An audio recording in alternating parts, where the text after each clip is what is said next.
Muraho neza ndabasuhuje cyane mwese aho muherereye abakunzi ba Akari Nation. Nizere ko mumeze neza, natwe tumeze neza cyane, turashima Imana. So uyu munsi nshaka ko dutangira mbereka iyi foto. Uyu muntu rero bakaba bamwita King James. Twese tumuzi ku izina rya King James, ariko amazina ye yiswe n'ababyeyi akaba ari Ruhumuriza James. So uyu munsi rero dushaka kuvuga bimwe mu bigize amateka ye cyangwa se mu byagiye bimuranga. Ibintu byagiye bimuranga nk'umunyamuziki cyangwa se umuhanzi nyarwanda. King James rero yavutse muri Mata tariki ya mbere 1990. Urumva ko ari umuntu w'umugabo kabisa umaze gukura. Uramutse wumvisha igihe nyine yavukiye, urumva ko ari umuntu kabisa umaze kuba umugabo ufatika. So King James rero yatangiye umuziki we mu mwaka wa 2006, akaba ari nabwo yakoze indirimbo ye ya mbere yitwa Intinyi. Akaba yaramenyekanye cyane mu mwaka wa 2009, nibwo yasaga noneho nk'uwafashe imitima y'abanyarwanda, cyane abanyarwandakazi, kuko yakoraga injyana akora akaba ari injyana ya R&B cyangwa se pop, kuko ziravanze, zikundwa n'abakobwa cyane kubera ukuntu yaririmbaga indirimbo zirimo imitoma, zirimo kuvuga abakobwa neza, kubatakagiza. Byatumye rero agira umubare munini w'igitsina gore gikurikira cyangwa se gikunda indirimbo ze. So muri uwo mwaka wa 2006 rero indirimbo ye ya mbere akaba yarayise Intinyi. Nyuma yaho rero yaje gushyira hanze alubumu ye nshya ya mbere akaba yarayise Umugisha. Iyo alubumu ikaba yari iriho indirimbo nyinshi zigiye zitandukanye, hariho indirimbo yitwa Umugisha n'ubundi ari nayo yitiriye alubumu ye, hakaba hari indirimbo yitwa Naratomboye, hakaba hari indi yitwa Kuko Turi Kumwe. So murazizi King James ari mu bantu kabisa nk'uko izina rye rimwita ko ari King, ni umwami kabisa w'umuziki nyarwanda, kuko indirimbo ze hafi ya zose usanga zizwi nka 80% abantu bose baba baziririmba. So akaba rero nanjye namwita ko ari umwami w'umuziki nyarwanda. So rero twashaka kuvugana none ku kantu King James kadasanzwe kamuranze mu mateka ye, nuko King James yatwaye ibihembo byinshi bigiye bitandukanye, ariko muri ibyo bihembo twavugamo nka Primus Guma Guma. yatwaye Primus Guma Guma mu mwaka wa 2012. So King James rero akaba afite amateka menshi kandi manini akomeye. Ibintu yakoze nta wundi muhanzi nyarwanda waba wabikora, kubera ko nyine yagiye akora ibikorwa by'indashyikirwa cyangwa se by'intagereranywa. Muri uyu mwaka rero akaba aribwo King James yashyize inkuru nziza hanze ko ateganya kwizihiza imyaka 20 amaze mu muziki.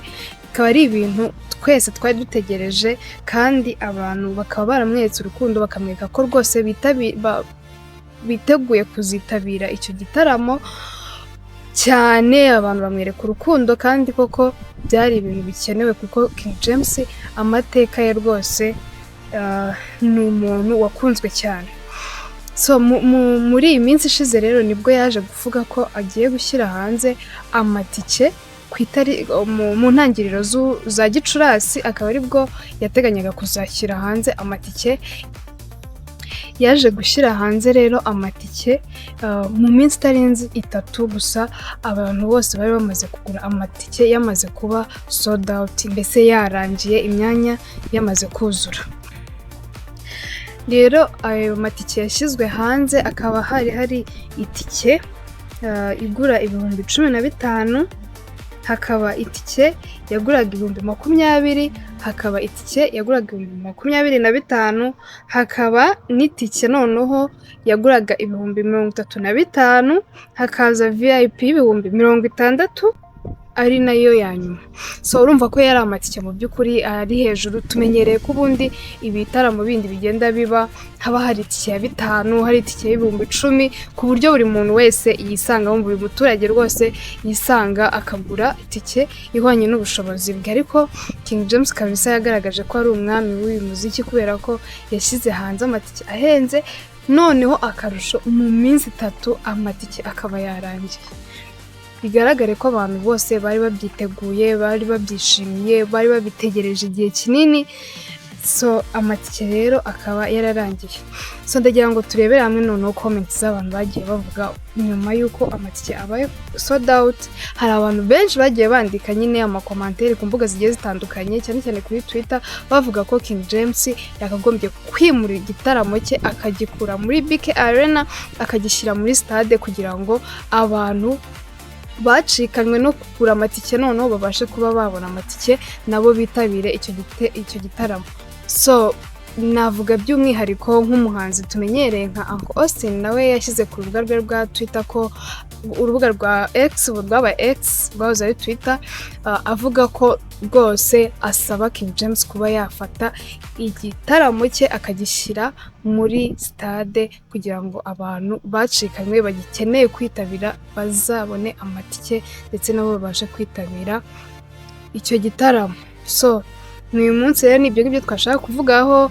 Twishimiye rwose uburyo King James ibintu bye bipanze neza, kandi nawe akaba gifite umwanya munini wo kwitegura kuko igitaramo giteganyijwe kuzaba mu kwezi kwa 8 ku itariki ya mbere. Urumva ko haracyari igihe kinini cyane, yibaze ko hakibura amezi 3 kugira ngo igitaramo kibe, ariko amatike akaba yamaze kuba sold out. Bivuze ko nubwo yanashaka kugishyira muri Stade n'ubundi abantu amatike bayagura kuko haracyari igihe kinini cyane, kandi abantu bagiye babigaragaza ari benshi ko bacikanywe kandi bari bakeneye kuzajya muri icyo gitaramo. Bivuze ko rero abacikanywe nubwo yadushyiriraho amatike uyu munsi yagubwa kuko haracyari igihe gihagije cyo kwitegura. Dusoza rero nagira ngo mbabaze muzatwandikire muri comment indirimbo wifuza ko King James itazabura muri kiriya gitaramo. Nkanjye ku giti cyanjye nda requestinga ko yazaturirimbira indirimbo yitwa Ngenda Kwizera. Turi kumwe. Ijwi ryanjye ni ikibazo ariko indirimbo niyo ngiyo. So guys, mutwandikire namwe mutubwire request indirimbo wakunze cyane ya King James niyihe kugira ngo itazabura. Mwakoze cyane kubana natwe. See you guys.